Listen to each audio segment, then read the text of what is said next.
Hello everyone. In this video, I'm going to teach you how to write an opinion essay from the beginning till the end in a very successful and a very easy way. So, the first thing you need to think about before you jump into your writing, you need to be very organized. So, step number one, brainstorming. You need to brainstorm as many ideas as you can about the topic that you're writing about. Whatever the topic is, you will definitely find some good ideas and some bad ideas. You need to brainstorm them all and then write them all down, and then takes us to step number two, which is filtering. You need to filter all the ideas that you wrote in the brainstorming stage, and in that stage you're actually supposed to take the good ideas and leave out the bad or unnecessary ideas.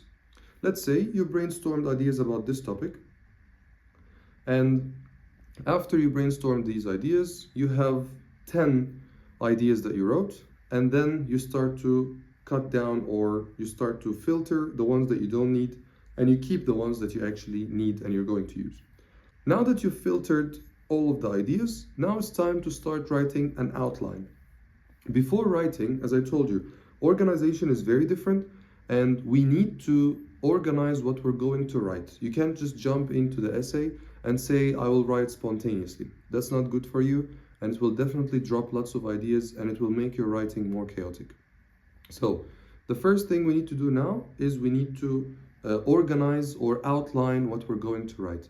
An example of an outline can look like this.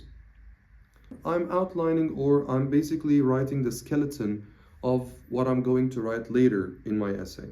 So you can actually write the introduction will include this and that.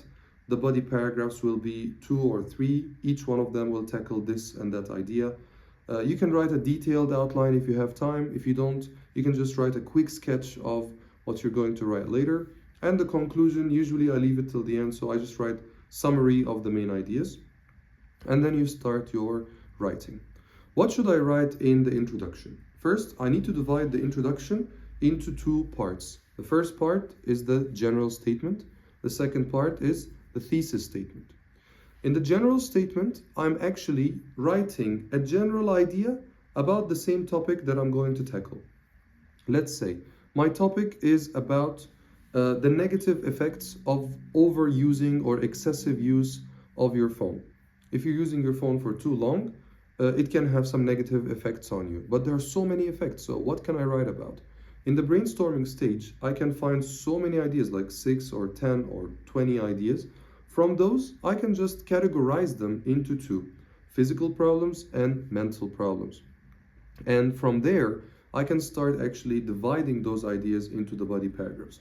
So, in the introduction, I'm not going to jump directly into the topic. I'm not directly going to say, in my opinion, there are lots of negative effects from using the phone.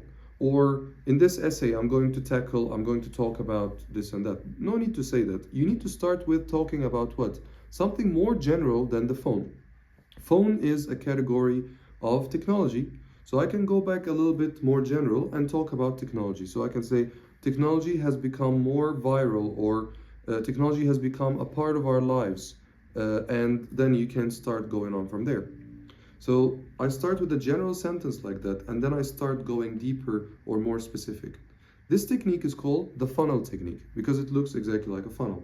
So starting from a general idea and then moving forward until you have the thesis, or the most specific part that includes the topics that you will tackle later in the body paragraphs.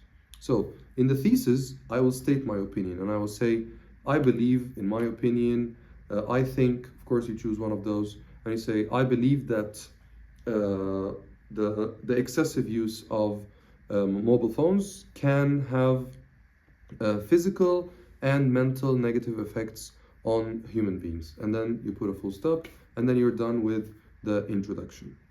Moving forward to the body paragraphs, we need to start the body paragraphs by organizing what we're going to talk about. So from the previous stage, which is filtering, brainstorming, now I have the ideas ready. I know which ones are physical, I know which ones are mental, and now is the time that I categorize them or put them into the body paragraphs.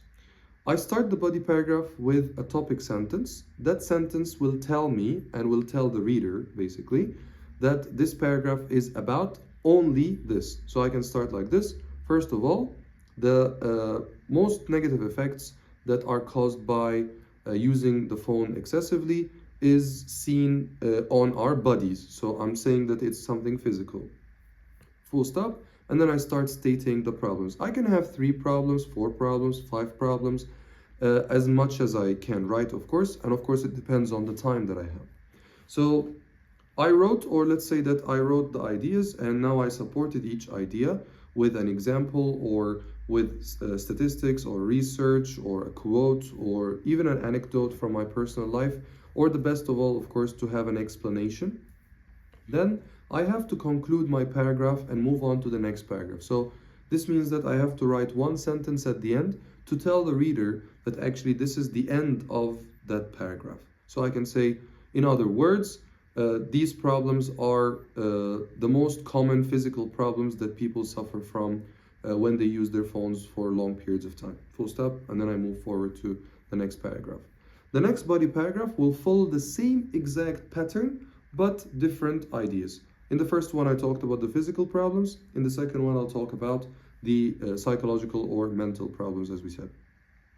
Once I'm done with the body paragraphs, I need to now move on to end and to finish my essay and to write the conclusion. In the conclusion, I need to actually summarize and bring all the main ideas in a brief way to the reader.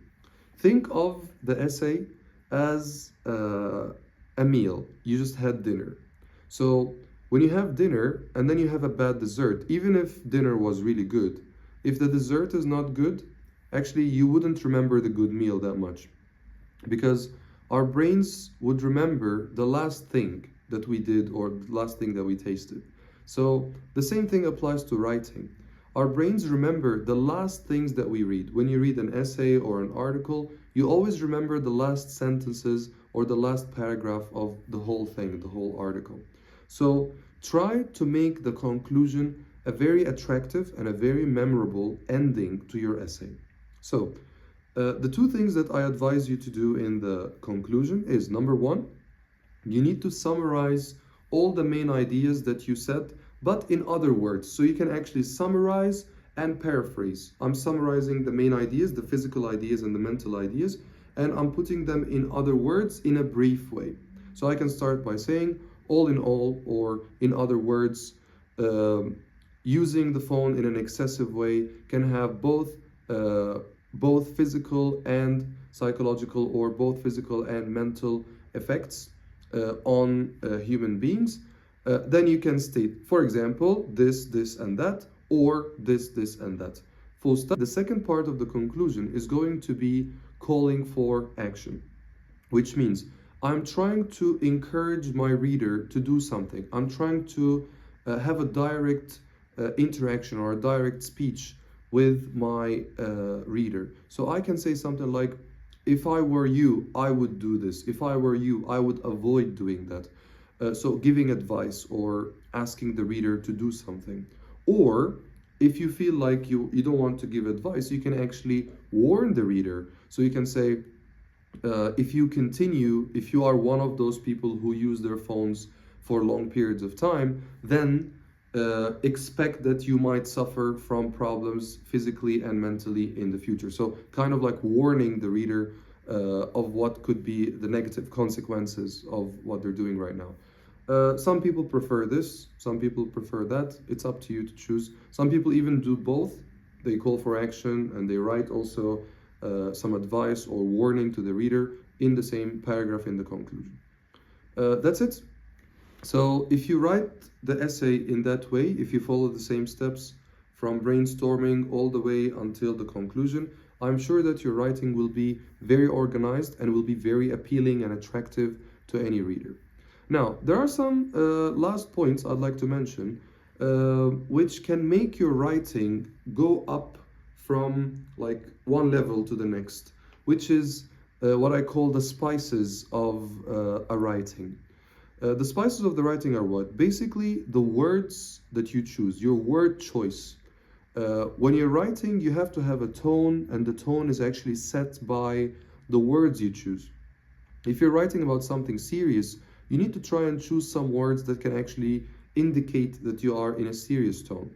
Or if you're being more sarcastic, or if you're being more, let's say, apologetic, or whatever your tone is, you should try to use more words that will indicate that tone or show that tone. That's the first thing. Second thing is using linkers.